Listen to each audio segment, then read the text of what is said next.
मैं नोएडा से निकली ही थी कि रास्ते में मुझे प्रीति मिल गई। मुझे अशोक नगर जाना था और प्रीति को मयूर विहार पहुंचना था, इसलिए दोनों एक ही बस में सवार हो गए। प्रीति आगरा में मेरे गांव की ही थी। हम दोनों ने हाई स्कूल तक की पढ़ाई एक ही स्कूल से की थी। मैं यह बात तो पहले से जानती थी कि प्रीति दिल्ली के मयूर विहार में कहीं रहती है, लेकिन उससे इस तरह मुलाकात होगी मैंने सोचा न था। यह प्रीति ही थी जिससे मेरा बड़ा भाई सुरेश एक तरफा प्यार करता था, लेकिन प्रीति अनुज से प्यार करती थी। यह बात सुरेश भैया बर्दाश्त नहीं कर पाए और एक दिन उन्होंने ट्रेन के आगे कूदकर आत्महत्या कर ली। 5 साल पुराने इस जख्म का दर्द मेरे सीने में आज तक उठता रहता है, लेकिन इसमें प्रीति का क्या दोष था। एक औरत होने के नाते मैं ये बात अच्छी तरह समझती थी कि जबरदस्ती किसी से प्यार नहीं होता, बल्कि सामने वाले का दिल जीतना पड़ता है। मेरे भैया इस बात को नहीं समझ पाए और उन्होंने अपनी जान दे दी। बस में मेरी बगल में बैठी प्रीति से मेरी बातचीत शुरू हुई। उसने बताया कि उसका पति अनुज पिछले 3 साल से गायब था। प्रीति को लगता था कि उसके पति ने उसे छोड़कर कहीं दूसरी शादी कर ली है। प्रीति के घर वाले चाहते थे कि प्रीति अनुज को भूलकर दूसरी शादी कर ले, लेकिन प्रीति अपने पति को ढूंढकर उससे अपना हिसाब बराबर करना चाहती थी। मैंने प्रीति से पूछा, इतने बड़े शहर में तुम अनुज को कैसे ढूंढ पाओगी? प्रीति ने कहा, अगर वो जिंदा है तो मैं उसे ढूंढ ही लूंगी। 5 साल पहले मेरी अनुज से शादी हुई थी। शादी के बाद वो मुझे दिल्ली ले आया और 2 साल तक हम दोनों साथ साथ बड़ी खुशी से रहे, लेकिन एक दिन वो अचानक गायब हो गया। मैंने पूछा, गायब होने से पहले क्या तुम दोनों के बीच कोई झगड़ा हुआ था? प्रीति ने कहा, अनुज दिल्ली की एक कंपनी में जॉब करता था और मैं त्रिवेणी होटल में मामूली सी जॉब करने लगी। सब कुछ ठीक चल रहा था। इस दौरान हम दोनों के बीच कभी कोई झगड़ा नहीं हुआ। फिर एक दिन वो घर से जॉब के लिए निकला और उसका फोन बंद हो गया और आज तक वो फोन ऑन नहीं हुआ। वो ऐसा गायब हुआ कि दिल्ली पुलिस भी उसे अब तक ढूंढ नहीं पाई। बस मयूर विहार पहुंच चुकी थी। यहाँ प्रीति को उतरना था और अगले स्टैंड पर मुझे भी उतरना था। इसीलिए मैंने प्रीति से उसका फोन नंबर अपने मोबाइल में सेव किया और बोली, प्रीति अशोक नगर में ही मेरा फ्लैट है, चाहो तो आज मेरे फ्लैट पर ही रुक सकती हो। प्रीति ने कहा, रुचि आज मुझे घर पर बहुत सारा काम है, कल संडे है, क्यों न कल तुम ही मेरे फ्लैट पर आ जाओ। मैंने कहा, ठीक है प्रीति, मैं कल तुम्हें कॉल करूंगी। प्रीति मयूर विहार उतर गई और थोड़ी देर में ही मेरा बस स्टॉप भी आ गया। अरसे बाद में प्रीति से मिली थी और न जाने क्यों मुझे उससे हमदर्दी हो गई थी। हालांकि मेरे घर वाले आज भी सुरेश भैया की मौत के लिए प्रीति को ही कसूरवार ठहराते हैं, लेकिन मैं जानती थी कि प्रीति बेकसूर थी। मैं घर आई और सीधे बाथरूम में चली गई। आधे घंटे बाद जब नहा धोकर अपने बेड पर आई तो देखा कि मेरे मोबाइल पर 15 मिस कॉल शो हो रहे थे। यह मेरे बॉस अविनाश का कॉल था। मैं तो घबरा गई, क्योंकि बहुत जरूरी होने पर भी अविनाश इतनी कॉल कभी नहीं करता था। मैंने तुरंत अविनाश को कॉल मिलाया तो उधर से आवाज आई, रुचि तुम कॉल क्यों नहीं उठा रही थी? मैंने कहा, सर मैं बाथरूम में थी। अविनाश ने कहा, तुम अभी कनॉट प्लेस आ सकती हो? मैंने कहा, सर अशोक नगर से कनॉट प्लेस आने में मुझे तकरीबन 1.5 घंटा लग जाएगा। वैसे कनॉट प्लेस में ऐसा कौन सा जरूरी काम आ गया सर? अविनाश ने कहा, सवाल मत पूछो, तुम एक काम करो, अक्षरधाम बस स्टैंड पर पहुँचो, मेरा ड्राइवर सतीश तुम्हें वहाँ से रिसीव कर लेगा। मैं जल्दी जल्दी तैयार होकर अक्षरधाम पहुँची, जहाँ से अविनाश का ड्राइवर मुझे लेकर सीधे कनॉट प्लेस की एक बड़ी सी ज्वेलरी शॉप में पहुंचा, जहां अविनाश पहले से मौजूद था और उसके साथ एक खूबसूरत सी लड़की भी थी। इतनी बड़ी ज्वेलरी शॉप तो मैंने ख्वाब में भी नहीं देखी थी। चारों ओर सोने, हीरे, जवाहरात, और यह देखकर तो मैं और भी हैरान हुई कि इतनी महंगी शॉप में भी लोगों की अच्छी खासी भीड़ थी। लोगों के पास इतना पैसा कहां से आता है कि वो लाखों रुपये का गहना खरीद लेते हैं। ऐसी आलीशान शॉप से एक मामूली सी गोल्ड चेन खरीदने की मेरी औकात नहीं थी। फिर भी मैं इस वक्त इस महंगी ज्वेलरी शॉप में खड़ी थी। अपने साथ खड़ी खूबसूरत लड़की का परिचय देते हुए अविनाश ने मुझसे कहा, रुचि इनसे मिलो, ये पूजा वर्मा है और ये हमारी कंपनी के ओनर सत्यपाल वर्मा जी की एकलौती बेटी हैं। आज ही लंदन से दिल्ली पहुंची हैं। इन्हें कुछ ज्वेलरी खरीदनी थी तो मैं इन्हें श्री लक्ष्मी ज्वेलर्स ले आया। दिल्ली में इससे बड़ी ज्वेलरी शॉप दूसरी नहीं है। पूजा मैम लंदन में रहती हैं और कल इनकी कजन सिस्टर की शादी है। पूजा मैम को अपनी कजन के लिए ज्वेलरी खरीदनी है, लेकिन इंडियन शादी में दुल्हन को कौन सी ज्वेलरी गिफ्ट करनी है, इस बात से पूजा मैम कंफ्यूजन में है। औरतों के गहनों का डिजाइन सिलेक्ट करने की समझ मुझ में भी नहीं है, इसीलिए मैंने तुम्हें यहाँ बुला लिया। मैंने कहा, Avinash sir, local jewellery shop से छोटी मोटी ज्वेलरी खरीदनी अलग बात है और दिल्ली की सबसे महंगी ज्वेलरी शॉप से गहने खरीदना अलग बात है। अविनाश मुझे लेकर एक काउंटर की तरफ गया और बोला, पूजा मैम ने यह 3 डिजाइन सिलेक्ट किए हैं, लेकिन वो डिसाइड नहीं कर पा रही हैं कि इनमें से कौन सा खरीदें। देखकर बताइए कि आपकी नजर में इनमें से कौन सा नेकलेस ठीक रहेगा। काउंटर पर रखी तीनों नेकलेस को मैंने गौर से देखा और उनमें से एक को उठाकर मैंने अविनाश से कहा, मुझे तो यह नेकलेस अच्छा लग रहा है, वैसे इसकी कीमत कितनी होगी? अविनाश ने कहा, यह नेकलेस 17 लाख का है। नेकलेस की कीमत सुनकर तो मेरे होश उड़ गए, लेकिन मैंने कुछ नहीं कहा। थोड़ी देर में ही 17 लाख के नेकलेस की पेमेंट हो गई और कनॉट प्लेस में अविनाश और पूजा के साथ डिनर के बाद मैं अपने घर आ गई। नोएडा की जिस फाइनेंस कंपनी में मैं जॉब करती थी, उस कंपनी में अविनाश मेरा बॉस था और राधा उसकी बीवी थी। सुरेश भैया की मौत के बाद जब मैं दिल्ली आई थी, तब यहाँ राधा ही थी जिसे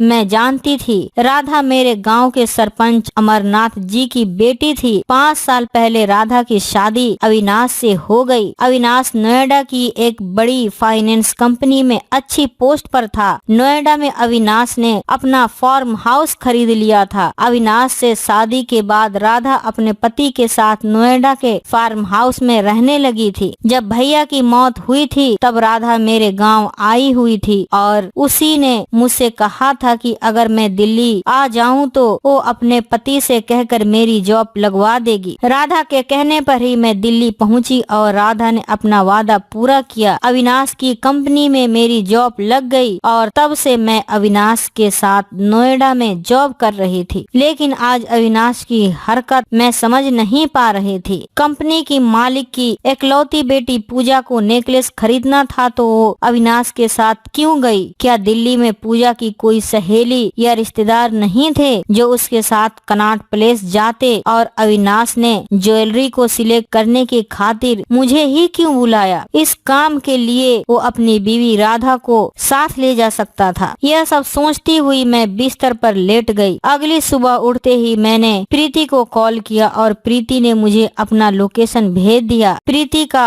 फ्लैट मयूर बिहार में था। फ्लैट पर पहुंचकर मैंने उसके साथ ही सुबह का नाश्ता किया। प्रीति ने बताया कि उसके पति अनुज के साथ वो पूरे 2 साल मयूर बिहार में किराए के फ्लैट में रहती थी और अनुज के लापता हो जाने के बाद उसने हिम्मत नहीं हारी और इन 3 सालों में उसने मयूर बिहार में ही 2 BHK का फ्लैट खरीद लिया। ये जानकर मुझे हैरानी हुई। केवल 3 साल की होटल की मामूली सी जॉब में ही प्रीति ने फ्लैट खरीद लिया था और 5 साल की जॉब में मैं अभी तक कुछ नहीं कर पाई थी। हालांकि अविनाश की कंपनी में मुझे 40,000 की सैलरी मिलती थी। आगरा में मेरे 3 छोटे भाई बहनों और बूढ़े माँ बाप का सहारा अकेली मैं ही थी। इसीलिए सैलरी का आधा हिस्सा मैं अपने घर वालों को भेज देती थी और मात्र 20,000 में पूरा महीना चलाती थी। दिल्ली जैसे शहर में 20,000 में पूरा महीना चलाना आसान नहीं था, लेकिन मैं कैसे भी मैनेज कर लेती थी।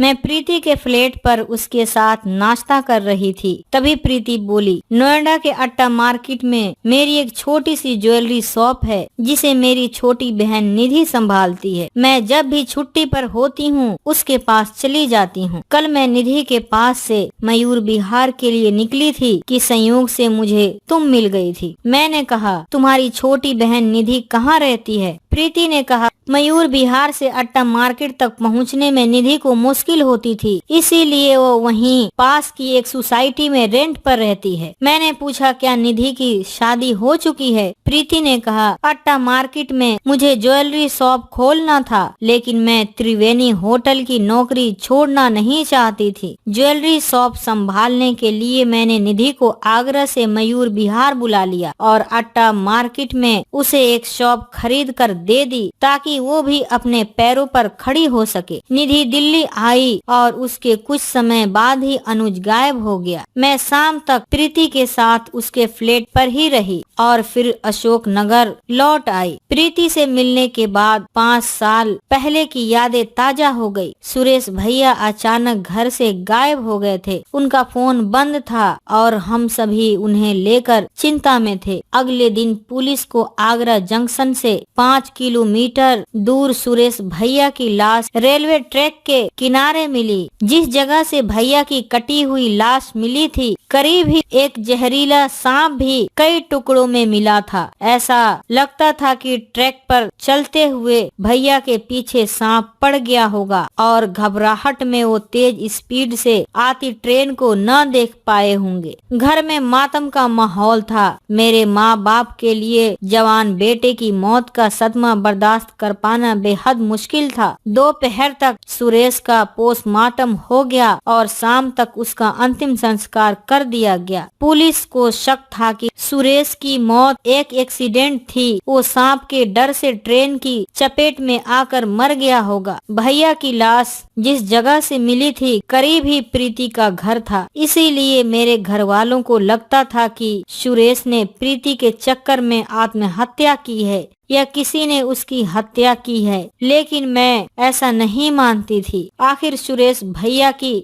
किसी से कोई दुश्मनी तो थी नहीं और ना ही घर में ऐसी कोई टेंशन थी जिसकी वजह से उन्हें आत्महत्या करनी पड़े। सभी को यह बात मालूम थी कि सुरेश भैया मेरी सहेली प्रीति से प्यार करते थे। एक बार उन्होंने अपनी हथेली काट कर खून से प्रीति को खत लिखा था और प्रीति ने वो खत मुझे देते हुए कहा था कि मैं अपने भैया को समझाऊं। मैंने भी गुस्से में आकर भैया की इस हरकत के बारे में घर वालों को बता दिया था और इस बात को लेकर तब घर में भैया की बहुत फजीहत हुई थी। भैया की मौत के बाद घर में सबसे बड़ी मैं ही थी और मुझसे छोटे मेरे 3 भाई बहन और थे जिनकी जिम्मेदारियां अपने कंधों पर लिए मैं दिल्ली आ गई। वक्त में पीछे जाकर मैं यादों की भूल भुलैया में ऐसी खोई कि कब मेरी आंख लग गई मुझे पता ही न चला। अगली सुबह मैं देर से उठी। मेरा ऑफिस जाने का मूड नहीं था, इसीलिए मैंने छुट्टी करने का मन बना लिया। ऑफिस का जरूरी काम घर पर रहकर मैं अपने लैपटॉप से भी कर लेती थी। इसीलिए मैंने अपने बॉस अविनाश को कॉल कर बता दिया कि मैं आज ऑफिस नहीं आऊंगी। अविनाश ने कहा, रुचि आज तुम छुट्टी पर हो तो मेरा एक काम कर दो। मैंने कहा, ऐसा कौन सा काम है सर बताइए। क्या आज आपकी पूजा मैम को शॉपिंग करवानी है? अविनाश ने कहा, पूजा को शॉपिंग तो तब करवाओगी ना जब उसका कोई पता चलेगा। वो अपनी एक सहेली की शादी में दिल्ली आई थी। त्रिवेणी होटल के रूम नंबर 702 में ठहरी हुई थी। आज पूजा की सहेली की शादी है, लेकिन पूजा लापता है। सुबह से उसका फोन बंद है। तुम त्रिवेणी होटल जाकर पूजा के बारे में पता कर मुझे खबर करो। अविनाश की यह खबर सुनकर मुझे भी बेहद हैरानी हुई। आखिर पूजा होटल से ऐसे अचानक कहाँ गायब हो गई? मैं कुछ ही देर में त्रिवेणी होटल पहुँच गई और पूजा के बारे में रिसेप्शन पर पता किया तो मालूम हुआ कि पूजा ने सुबह सुबह ही होटल रूम खाली कर दिया था। मैंने अविनाश को यह बात बताई तो वो और ज्यादा घबरा गया और बोला, पूजा के पिताजी ने मुझे उसकी जिम्मेदारी सौंपी थी। अगर उसे कुछ हुआ तो मैं उन्हें कैसे मुंह दिखाऊंगा। मैंने कहा, सर आप घबराओ मत और ठंडे दिमाग से यह पता लगाओ कि इंडिया में पूजा के कितने ऐसे जानकार हैं जिनके यहाँ वो जा सकती हैं। अगर फिर भी उसकी खबर न लगे तो तुरंत पुलिस को खबर कर दो। अविनाश का कॉल कटते ही मैंने सीधे अशोक नगर के लिए कैब बुक की और अभी मैं अक्षरधाम पहुँची ही थी कि प्रीति का कॉल आ गया और बोली, रुचि ड्यूटी से लौटना तो सीधे मेरे फ्लैट फ्लैट पर आना। मैंने कहा आज मैं ड्यूटी पर गई ही नहीं। प्रीति ने कहा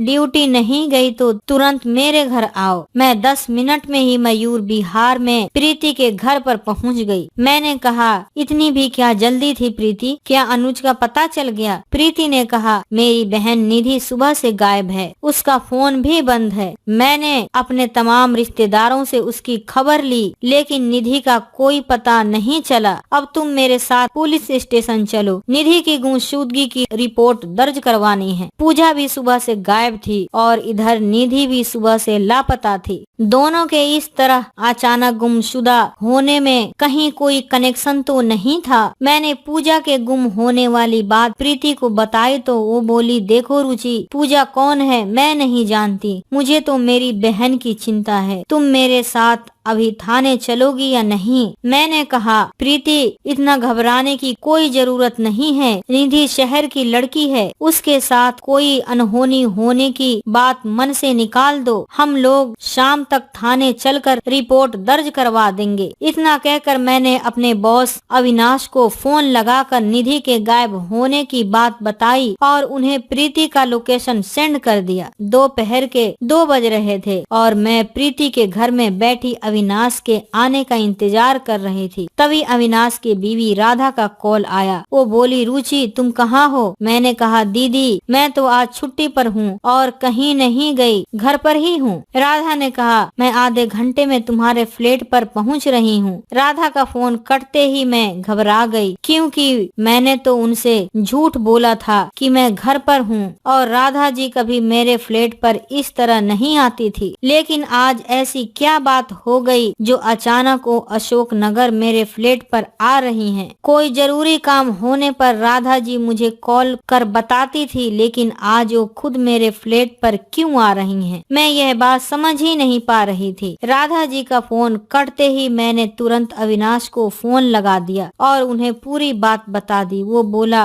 अब तुम एक काम करो, तुरंत अशोक नगर पहुँचो। मेरे अशोक नगर पहुँचने के 5 मिनट बाद ही राधा जी मेरे घर पहुँच गई। वो बेहद घबराई हुई थी। मैं उनसे कुछ पूछती उससे पहले ही वो बोल पड़ी कंपनी के मालिक की बेटी पूजा लंदन से दिल्ली आई हुई है। मेरे पति अविनाश का पूजा के साथ इश्क चल रहा है। पूजा अपने बाप की अरबों की दौलत की इकलौती वारिस है और अविनाश इसी दौलत के लालच में पड़ गया है। मुझे तुम पर भरोसा है, इसीलिए मैं चाहती हूँ कि तुम अविनाश का पीछा करो और उसकी हर गतिविधि की जानकारी मुझे दो ताकि मैं उसके खिलाफ सबूत इकट्ठा कर सकूं। मैंने कहा राधा जी आप बेकार की चिंता कर रही हैं। मैं अविनाश सर को खूब अच्छी तरह जानती हूँ, उनका पूजा के साथ कोई चक्कर नहीं है। राधा ने कहा तुम बहुत भोली हो रुचि। अविनाश हर महीने किसी न किसी बहाने से लंदन जाता था। मैं तब उस पर शक नहीं करती थी, लेकिन 2 दिन पहले पूजा दिल्ली आई और तब से अविनाश घर नहीं आया तो मेरा शक बढ़ गया और जब कल उसने कनॉट प्लेस से 17 लाख का नेकलेस खरीद कर पूजा को दिया तब तो मुझे पूरा यकीन हो गया कि अविनाश का इरादा क्या है। अगर पूजा की जगह तुम होती तो मैं तुम्हें अपनी सौतन के रूप में बर्दाश्त कर सकती थी, लेकिन पूजा जैसी अमीर जादियों को मैं कतई बर्दाश्त नहीं कर सकती। मैंने कहा अविनाश सर ने पूजा मैम को महंगा नेकलेस खरीद कर दिया है, यह आपको कैसे पता चला? राधा ने कहा दरअसल जिस अकाउंट से अविनाश ने श्री लक्ष्मी ज्वेलर्स को 17 लाख रुपए ट्रांसफर किए थे उस अकाउंट में मेरा फोन नंबर लॉगिंग है। जैसे ही मेरे मोबाइल पर ट्रांजैक्शन का मैसेज आया मैंने तुरंत अविनाश को कॉल किया तो उसने मुझसे झूठ बोला कि श्री लक्ष्मी ज्वेलर्स ने उसकी कंपनी से 17 लाख का लोन लिया है। मुझे उसकी बात पर यकीन नहीं हुआ तो मैं सीधे श्री लक्ष्मी ज्वेलर्स पहुंची और मुझे मालूम चला कि अविनाश ने पूजा के लिए 17 लाख का नेकलेस खरीदा है। अब तुम बताओ कि क्या मेरा शक बेबुनियाद है? राधा की बात सुनकर मैं बेहद डर गई थी। जब राधा को यह मालूम चलेगा कि पूजा को वो नेकलेस पसंद करवाने में मैं खुद श्री लक्ष्मी ज्वेलर्स गई थी तब उन्हें कैसा लगेगा? वो मुझ पर इतना भरोसा करती हैं, जब उन्हें मेरी इस हरकत का पता चलेगा तो मेरे बारे में क्या सोचेंगी? आखिर आज मैं दिल्ली में रहकर अपने अपने परिवार का गुजारा कर पा रही हूँ तो यह राधा जी की ही मेहरबानी है। राधा जी ने मेरी मदद न की होती तो मैं आगरा से बाहर कभी नहीं निकल पाती। मैंने राधा को भरोसा दिया कि आप निश्चिंत होकर घर जाइए। अविनाश सर की एक एक गतिविधि की जानकारी मैं आपको फोन कर देती रहूंगी। काफी देर तक राधा मेरे घर पर बैठी रही और मैं उनके जाने का इंतजार करती रही। इस बीच मैं उन्हें 2 बार चाय बनाकर भी दे चुकी थी। थोड़ी देर की बातचीत के बाद ही राधा ने कॉफी पीने की बात की, लेकिन मेरे घर पर कॉफी खत्म हो चुका था तो मैं झट से दुकान से जाकर कॉफी का पैकेट लाई और कॉफी बनाकर राधा जी को दिया और कॉफी खत्म कर ही वो मेरे घर से बाहर निकली। राधा जी के जाने के बाद मैंने तुरंत अविनाश को कॉल किया। वो बोला, तुमने जो लोकेशन भेजा था उसे फॉलो करते हुए मैं तुम्हारी सहेली प्रीति के घर पहुंच चुका हूं। मैंने कहा, तुम वहीं रुको, मैं आधे घंटे में पहुंच रही हूं। मयूर बिहार में प्रीति के फ्लैट पर अब मेरे और प्रीति के अलावा अविनाश भी था। अविनाश ने मुझसे कहा, रुचि, पूजा के बारे में टेंशन लेने की अब कोई जरूरत नहीं है क्योंकि अभी पूजा का कॉल आया था। वो लंदन पहुंच चुकी है। वो आज सुबह होटल से निकली थी और सुबह की पहली फ्लाइट से ही लंदन के लिए निकल गई थी। अविनाश की यह बात सुनकर मैंने गहरी सांस ली और अविनाश से पूछा, लेकिन पूजा को तो आज अपनी कजन की शादी अटेंड करनी थी, फिर अचानक वो लंदन क्यों चली गई? अविनाश ने कहा, दरअसल कल रात को पूजा किसी नाइट पार्टी में थी और उसने वहाँ ज्यादा पी ली थी। वो होटल में गई और बेसुध होकर सो गई। सुबह के 4 बजे जब उसे होश आया तो उसे मालूम चला कि उसका महंगा नेकलेस उसके रूम से चोरी हो गया। अब बिना गिफ्ट के वो शादी में कैसे जाती, इसीलिए वो उसी वक्त लंदन के लिए निकल गई। मैंने कहा, तुम तो उसके सबसे गहरे दोस्त हो, दूसरा नेकलेस खरीद कर दे देते। मेरे इस टोंट को अविनाश समझ गया और धीमे से मुस्कुराते हुए वो मुझसे बोला, अगर वो सुबह मुझे कॉल कर यह बात बता देती तो मैं उसके लिए दूसरा नेकलेस खरीद देता, लेकिन उस पागल लड़की ने रात से अपना फोन ही ऑन नहीं किया और लंदन चली गई। अविनाश की बात खत्म होते ही प्रीति बोल पड़ी, रुचि, तुम्हारी सहेली तो लंदन पहुंच गई, क्या अब हम निधि के बारे में बात कर सकते हैं? मैं, प्रीति और अविनाश तीनों मयूर बिहार थाने पहुँचे और हमने निधि की गुमशुदगी की रिपोर्ट दर्ज करवा दी। थाने में रिपोर्ट दर्ज होने के बाद अविनाश नोएडा चला गया और मैं प्रीति के साथ उसके फ्लैट पर आ गई। निधि की गुमशुदगी की रिपोर्ट दर्ज हो जाने से प्रीति की चिंता थोड़ी कम हो चुकी थी। उसने मुझसे पूछा, यह अविनाश वही है ना जिसकी शादी अपने गांव के सरपंच अमरनाथ जी की बेटी राधा से हुई थी? मैंने कहा, हाँ, लेकिन तुम ये बात क्यों पूछ रही हो? प्रीति ने कहा, रुचि, राधा वही लड़की है जिसकी वजह से तुम्हारे बड़े भाई सुरेश की मौत हुई। प्रीति की यह बात सुनकर मैं चौंक गई। मुझे प्रीति की बात पर यकीन नहीं हुआ। मैंने कहा, प्रीति, सबको मालूम है कि सुरेश भैया ने अपने खून से प्रेम पत्र तुम्हें लिखा था और उन्होंने तुम्हारी वजह से ही अपनी जान दी, इसीलिए राधा जैसी लड़की पर इतना गंदा इल्जाम मत लगाओ। प्रीति ने कहा, रुचि, सुरेश ने वो खत मुझे लिखा था, लेकिन तब मैं अनुज के प्यार में पागल थी, इसीलिए मैंने सुरेश का लेटर सबको दिखा दिया। मुझे सुरेश पसंद नहीं था, लेकिन राधा उसको पसंद करती थी और मुझसे ठुकराए जाने के बाद वो राधा से इश्क करने लगा। सुरेश राधा से मिलने रात के अंधेरे में उसके घर जाता और सुबह अंधेरे में ही रेलवे ट्रैक के रास्ते से अपने घर चला जाता। जिस सुबह सुरेश की लाश रेलवे ट्रैक पर मिली थी, उस रात वो राधा के घर पर ही था और सुबह उसकी मौत हो गई। मैंने कहा, तुम यह बात दावे के साथ कैसे कह सकती हो? प्रीति ने कहा, आगरा रेलवे ट्रैक के इस पार मेरा घर है और रेलवे ट्रैक के दूसरी ओर राधा का घर है। मेरे घर की छत से राधा का घर बिल्कुल साफ नजर आता है। रेलवे ट्रैक की ओर राधा के घर का पिछला हिस्सा है जहां उसके पशु वगैरह बांधे जाते हैं। मैंने कई बार सुरेश को इसी पिछले हिस्से से राधा के घर में घुसते हुए देखा था और कई बार सुबह सुबह सुरेश को राधा के घर से निकलते हुए भी देखा था। मुझे पूरा यकीन है कि राधा के घर सुरेश पकड़ा गया होगा और उसके घर वालों ने इज्जत के नाम पर सुरेश की हत्या कर उसकी लाश रेलवे ट्रैक पर फेंक दी होगी। प्रीति की बातों ने मेरे दिमाग पर गहरा असर डाला था। अब मैं समझ गई थी कि राधा का मुझे दिल्ली बुलाना और यहाँ मेरी नौकरी लगवाने के पीछे उसकी इंसानियत नहीं बल्कि उसका पश्चाताप था। वो मेरे भैया की मौत के लिए जिम्मेदार थी, इसीलिए उसने मेरी मदद की। प्रीति की बात सुनकर राधा के प्रति मेरी सोच बदल गई थी। अब मैं राधा से बदला लेना चाहती थी। इसके लिए मैं समय का इंतजार करने लगी। इस बात के 6 महीने बीत चुके थे, लेकिन निधि का कहीं पता नहीं चल पाया। प्रीति अपनी बहन को लेकर बहुत परेशान रहती थी। उसकी परेशानियों को कम करने के लिए मैं हर दिन उससे फोन पर बात करती थी। छुट्टी के दिन तो मैं पूरे दिन प्रीति के साथ ही रहती। वक्त हर घाव पर मरहम लगा देता है। 6 महीने बीतने के बाद प्रीति अब अपने काम पर फोकस करने लगी थी, लेकिन आज भी उसे निधि की तलाश थी। उसे यकीन था कि निधि एक दिन जरूर लौट आएगी। इन 6 महीने के दौरान मैं राधा जी के लिए अविनाश की जासूसी में लगी हुई थी और अविनाश के बारे में मैं झूठी खबरें राधा तक पहुंचाती रहती थी, जिससे कि राधा अविनाश से तलाक ले ले और मैं अविनाश से शादी कर लूं। राधा ने मुश्किल वक्त में मेरी मदद की थी, लेकिन उनकी वजह से मेरे बड़े भैया की मौत हुई थी। इसीलिए अब मेरे दिल में राधा के लिए कोई हमदर्दी बाकी नहीं रह गई थी।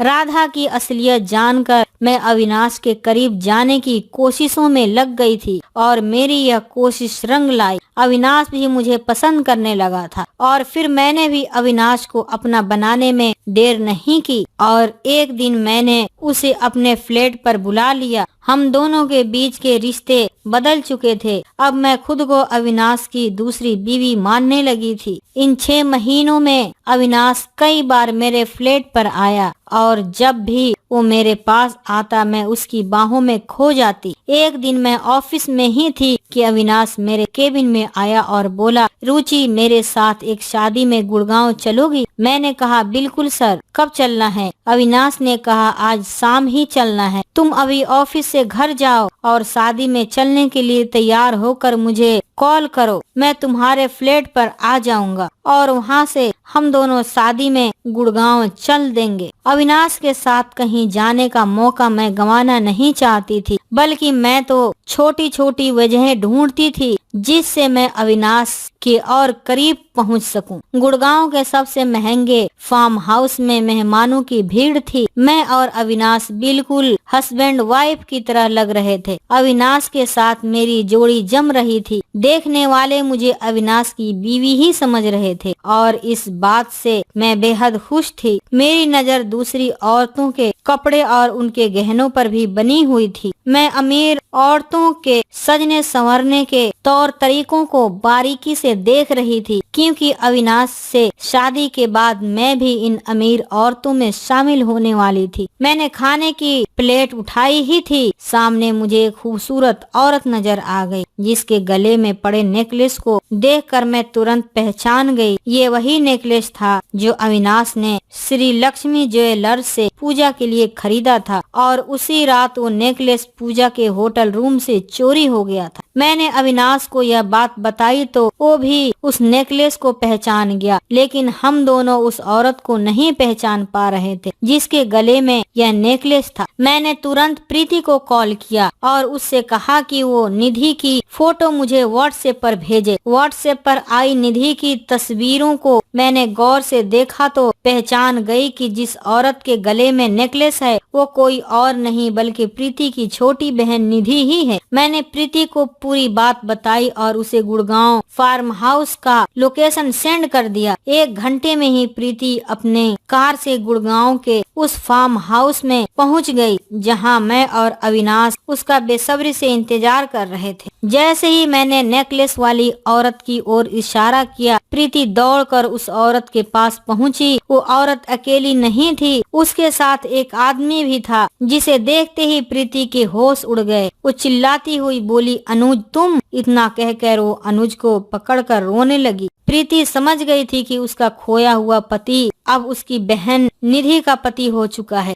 शादी में आए हुए लोग फार्म हाउस में चल रहे इस फैमिली ड्रामे को देखने को उतावले हो रहे थे। मैंने प्रीति को संभाला और निधि से बोली कि तुम प्रीति को साथ लेकर अपने घर चलो, हम वहीं बैठकर बातें करेंगे। निधि ने अपनी गाड़ी में प्रीति को बैठाया और फार्म हाउस से निकल पड़ी। उसकी गाड़ी के पीछे ही मैं अविनाश की गाड़ी में थी। 1 घंटे की ड्राइविंग के बाद निधि की गाड़ी एक बिल्डिंग की पार्किंग में जाकर रुकी तो अविनाश ने भी अपनी गाड़ी पार्क की और निधि के पीछे पीछे उस फ्लैट में पहुंच गए। अभी हम लोग निधि के फ्लैट में घुसे ही थे कि हमारे पीछे ही अविनाश की बीवी राधा नजर आ गई, जिसे यहाँ देखकर मैं और अविनाश बुरी तरह चौंक गए। अविनाश ने कहा, राधा तुम इस वक्त यहाँ क्या कर रही हो? राधा गुस्से में लाल थी। वो चीखती हुई बोली, मैं तो तुम दोनों की रंगरलियां कई दिनों से देख रही थी। आज पीछा करती हुई फार्म हाउस तक आई तो वहाँ अलग ही ड्रामा चल रहा था और जैसे ही तुम लोग फार्म हाउस से निकले मैं तुम लोगों का पीछा करती हुई यहाँ तक पहुँच गई। निधि ने अपनी बड़ी बहन प्रीति को पानी का गिलास दिया, लेकिन उसने पानी पीने से इनकार कर दिया और बोली, इस पानी की जगह मुझे जहर दे दो निधि, मुझे वो अच्छा लगेगा। निधि ने कहा, देखो दीदी, मैं और अनुज एक दूसरे से प्यार करते थे, लेकिन परिस्थितियाँ कुछ ऐसी हुई कि अनुज तुम्हारा हस्बैंड बन गया और तुम अनुज के साथ दिल्ली आ गई। तुम्हारी शादी के 2 साल बाद जब मैं दिल्ली आई तो अनुज के साथ मेरा पुराना प्यार फिर से जग गया और फिर मैंने और अनुज ने मिलकर प्लानिंग की। अनुज तुम्हें छोड़कर गायब हो गया, लेकिन मैं तुम्हारे साथ रहकर तुम्हारी शॉप को संभालती रही ताकि तुम मुझ पर शक न कर सको। अनुज गुड़गांव में काम करता था और गुड़गांव में ही अनुज ने फ्लैट ले लिया था। शनिवार इतवार को अट्टा मार्केट मेरे फ्लैट पर आता या कभी कभी मैं खुद ही उसके पास गुड़गांव चली जाती। मैं इस इंतजार में थी कि तुम कहीं शादी कर लो और अनुज को हमेशा के लिए भूल जाओ, लेकिन अनुज के लापता होने के 3 साल गुजर जाने के बाद भी जब तुमने शादी नहीं की तो मैंने तय किया कि तुम्हारी शॉप से कीमती गहने लेकर मैं हमेशा के लिए अनुज के पास गुड़गांव चली जाऊंगी। और एक दिन तुम एक कीमती नेकलेस शॉप पर लेकर आई तो मैंने अनुज से बात की और उसी रात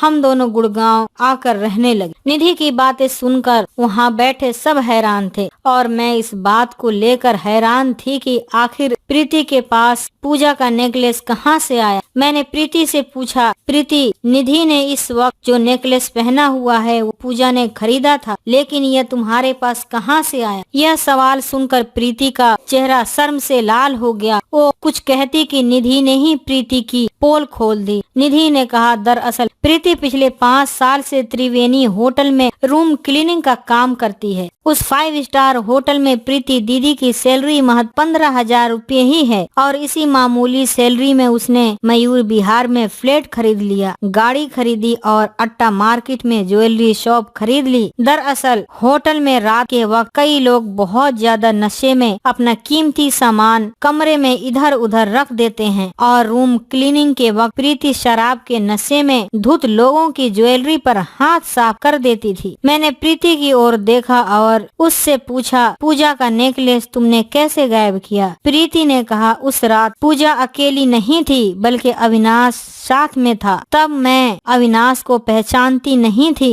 दोनों ने कमरे में खूब शराब पी। मेरी ड्यूटी खत्म होने वाली थी और मैं इस इंतजार में थी कि दोनों शराब और सेक्स के बाद थक कर बेसुध हो जाएं और ऐसा ही हुआ। मेरी शिफ्ट खत्म होने से कुछ देर पहले ही मैं पूजा के रूम में गई और जल्दीबाजी में एक पैकेट उठाकर ले आई। घर आकर जब मैंने उस पैकेट को खोला तो पाया कि मेरे हाथ खजाना लग गया था, लेकिन मुझे क्या मालूम था कि मेरी छोटी बहन ही मेरे खजाने पर हाथ साफ कर भाग जाएगी। निधि मेरा नेकलेस लेकर ही नहीं भागी बल्कि इसने तो मेरे पति को भी मुझसे छीन लिया। पास खड़ी राधा ने जब प्रीति के मुंह से अपने पति के काले कारनामों को सुना तो अविनाश के सामने खड़ी हो गई और चिल्लाती हुई बोली, पूजा के साथ तुम्हारी रास लीला के बारे में तो मुझे पहले से मालूम था। पूजा 3 दिनों तक होटल में रही और तुम 3 दिनों तक घर से गायब रहे। मैं तो तभी सब समझ गई थी, लेकिन इस रुचि के साथ भी तुम गुलछर्रे उड़ा रहे हो, यह बात मुझे कुछ दिन पहले ही मालूम चली। इतना कहकर राधा ने गहरी सांस ली और मेरे करीब आकर मुझसे बोली, याद करो उस दिन जब मैं तुम्हारे घर अशोक नगर गई थी और मैंने तुम्हें अविनाश की जासूसी के लिए कहा था। दरअसल मुझे तुम दोनों पर पहले से शक था, इसीलिए मैं तुम्हारे फ्लैट पर पहुंची और जब तुम कॉफी लाने गई थी तब मैंने तुम्हारे बेडरूम के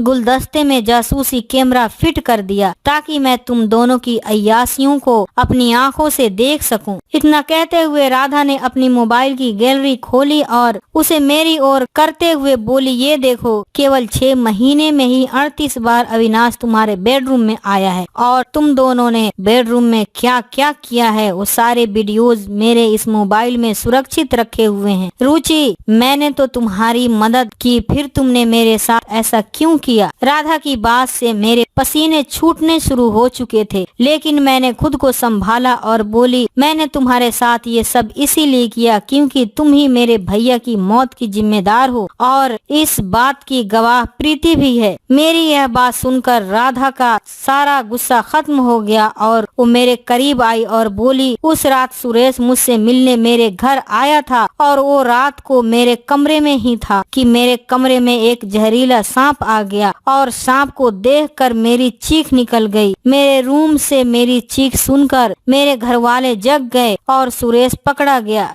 मेरे पिता ने सांप के साथ साथ सुरेश की भी हत्या कर दी और रात के अंधेरे में दोनों की लाश को रेलवे ट्रैक पर फेंक दिया। तुम्हारे भाई के कातिल मेरे पापा थे जो अब इस दुनिया में नहीं हैं। मैं आज भी सुरेश की मौत के लिए खुद को जिम्मेदार मानती हूँ, इसीलिए तुम्हारे और अविनाश की रंगरलियों वाली बात को भूल जाती हूँ और मैं चाहती हूँ कि अब तुम भी अविनाश को भूल जाओ। निधि की ड्राइंग रूम में छाए हुए गमों के घने बादल छंट चुके थे। अविनाश के साथ राधा अपने घर चली गई और थोड़ी देर बाद प्रीति के साथ मैं भी निधि के घर से वापस लौटकर मयूर विहार आ गई। मैंने प्रीति से कहा कि वो चोरी का धंधा छोड़कर ईमानदारी से अपनी ज्वेलरी शॉप को संभाले और प्रीति ने भी वैसे ही किया। प्रीति के कहने पर मैंने अशोक नगर का अपना किराया का मकान खाली कर दिया और अब प्रीति के साथ मयूर विहार में उसके फ्लैट पर ही रहती हूँ। वक्त की मारी हुई हम 2 सहेलियाँ अब सगी बहन बन चुकी हैं। कहानी से सीख, हर आदमी अपनी जिंदगी में एक ऐसे दौर से जरूर गुजरता है जब ढेरों चुनौतियां उसके सामने होती हैं। इंसान के इम्तिहान का यही असली वक्त होता है। आपने इन चुनौतियों का सामना किया, बड़ी बात ये नहीं बल्कि बड़ी बात ये है कि आपने इन चुनौतियों का सामना कितनी ईमानदारी से किया। आपको यह वीडियो कैसा लगा कमेंट बॉक्स में जरूर बताएं। मेरे इस चैनल को सब्सक्राइब जरूर करें क्योंकि मैं आपके लिए लाती हूँ सबसे ओरिजिनल कहानियाँ। शुक्रिया आप